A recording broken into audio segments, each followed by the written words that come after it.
Macros Chanel subscribe. Businorn. Macros Gue yakin Channel. banyak dari lo yang di sini pernah ngerasa motivasi lo hilang. Dan kayak hal itu akhirnya ngebawa masalah gitu buat lo. Entah itu jadi overthinking, jadi capek, jadi ngeganggu produktivitas sehari-hari. Dan ya kehilangan motivasi itu ya memang nggak mudah sih. Karena hal yang kita suka, jadinya kita nggak terlalu suka lagi. Di satu video sebelum tidur ini gue bakal ngebahas kenapa motivasi lo bisa hilang, kenapa bisa terjadi tuh yang namanya demotivasi, dan gue bakal ngasih tahu cara biar lo bisa ngelewatin semua ini.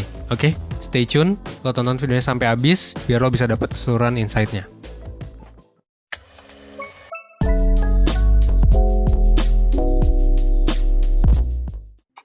Salah satu masalah yang sering gue temui di pendaftaran mentoring 1% adalah tentang kehilangan motivasi. Yang pertama sih overthinking, yang kedua adalah demotivasi. Gak semangat belajar, jadinya stres di sekolah dan kuliah. Motivasi kerja hilang, jadinya insecure, jadinya ngaruh ke masalah lain, jadi mengalami overthinking juga. Dan produktivitas di kantor, dimanapun sebenarnya, bisa terganggu. Dan gue mau garis bawahi kalau ya motivasi hilang itu sebenarnya bisa ngaruh ke beberapa aspek kehidupan. Dan ini wajar banget.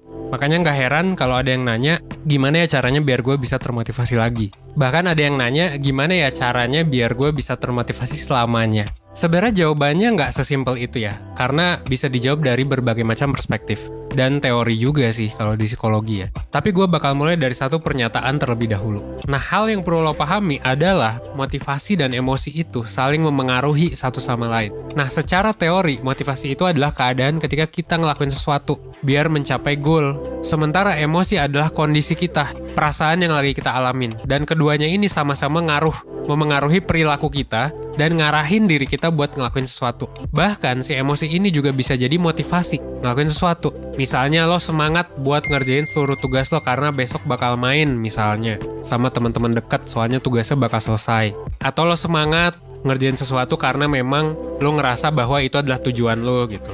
Nah, karena rasa semangat dan seneng ini lo jadi gunain waktu lo buat nyelesain tugas dengan sebaik mungkin. Ini salah satu contoh gimana motivasi dan emosi bisa beriringan, bisa memengaruhi perilaku kita secara positif buat misalnya belajar. Tapi seringkali rasa motivasi dan emosi itu ya nggak bakal bertahan lama. Pada akhirnya ya energi kita buat ngerjain itu ya pelan-pelan habis gitu, misalnya terus hilang.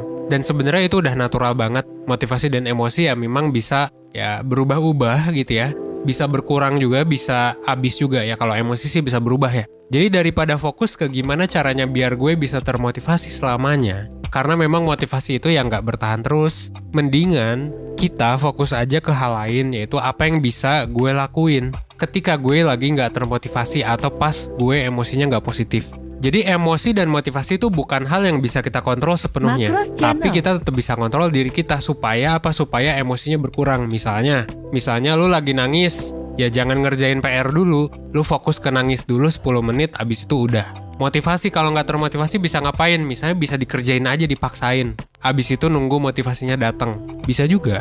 Karena realitanya ya itu lebih mungkin kan buat terjadi. Makanya kalau menurut psikiater dari Amerika Serikat, cara utama biar lo bisa menjaga motivasi lo sebenarnya ada pada gimana lo bisa mengelola emosi negatif yang muncul. Dan gue setuju banget karena manusia itu adalah ya makhluk yang sebenarnya bisa aja selalu punya motivasi. Yang penting ngubah mindset, bukan yang harus mencari motivasi. Coba kalau lo lihat anak kecil ya, biasanya kan anak kecil itu bakal curious ya, latihan jalan gitu ya, mungkin motong air gitu kan. Gua kayaknya nggak pernah nemu anak kecil yang nggak mau belajar gitu sih. Walaupun mereka misalnya ketika belajar bakal jatuh, bakal nangis gitu ya, mereka tetap bangun dan ya belajar lagi. Itu salah satu bukti utama kalau kita ya defaultnya adalah punya motivasi tinggi. Tapi seiring berjalannya hidup ya kita jadi belajar bahwa ya ada hal-hal yang bikin kita jadi nggak semangat, bikin kita nggak termotivasi, bikin kita kurang oke, bikin kita harus mengelola diri kita gitu. Biasanya ada kaitannya sama emosi negatif sih.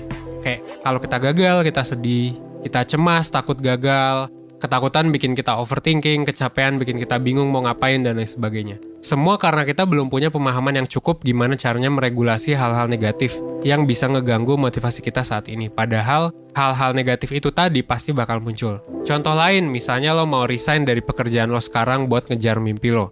Lo udah siapin rencana sedemikian rupa, tapi lo tetap takut buat resign. Kenapa? Karena lo overthinking. sama semua masalah yang kemungkinan terjadi. Akhirnya ini malah bikin lo takut buat resign dan ngejar buat mimpi lo, dan akhirnya lo ngerasa terperangkap dan makin down sama diri sendiri. Nah, inilah quarter life crisis sebenarnya. Ketika lo udah merasa terperangkap, sebenarnya emosi motivasi ini bisa ya berlanjut ke masalah lain.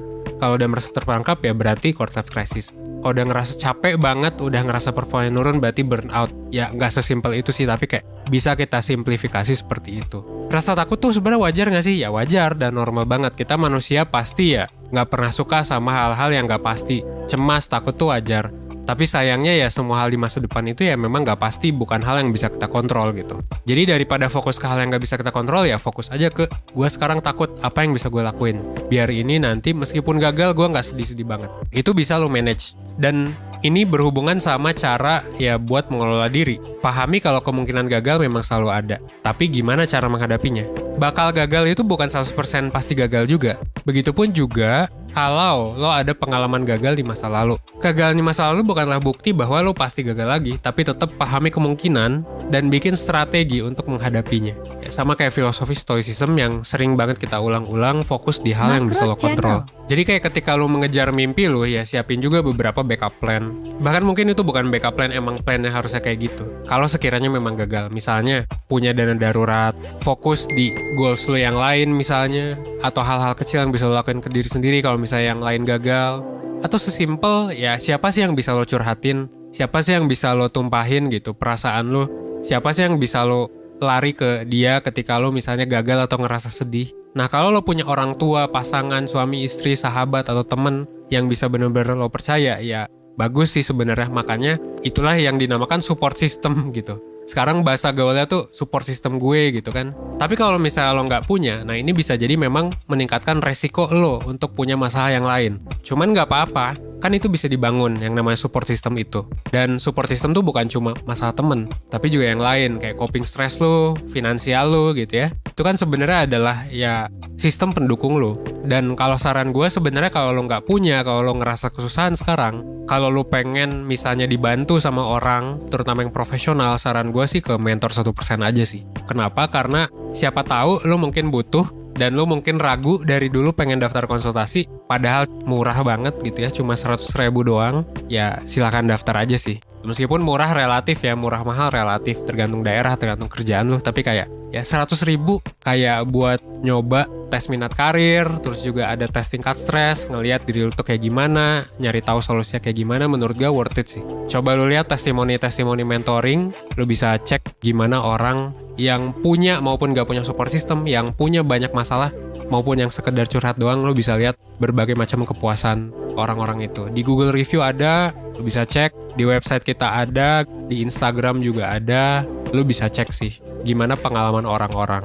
Dan kalau misalnya lo butuh bantuan lain pun dari 1% ya nggak apa-apa juga. Kayak ada psikolog 1%, selain mentor ya, ada juga webinar dan lain sebagainya gitu. Yang bisa ngebantu lo sebenarnya. Tergantung lo sukanya kayak gimana gitu. Lo sukanya dengerin materi ya ikut webinar. Lo sukanya belajar sesuka lo ya ikut kelas online. Ya, jadi banyak banget layanan di 1% yang bisa lo eksplor kalau misalnya lo lagi ada masalah. Itu saran gue sih, yang paling utama memang ikut mentoring aja karena itu yang paling lengkap sebenarnya. Ya, gue harap di video ini ya bisa ngebantu lo lebih banyak dan gimana caranya biar lo lebih paham soal alasan utama kenapa motivasi lo bisa hilang dan gimana caranya lo bisa belajar buat ngelola diri lo biar lebih oke. Karena sebuah masalah, sebuah kegagalan bukan suatu hal yang mustahil lo kalahkan. Lo bisa buat atasi kok, dan kalau misalnya lo butuh bantuan ya mentor 1% bakal selalu ada buat lo gitu. Akhir kata, gue Evan 1%, well, gue tunggu lo di mentoring 1%, oke? Thanks.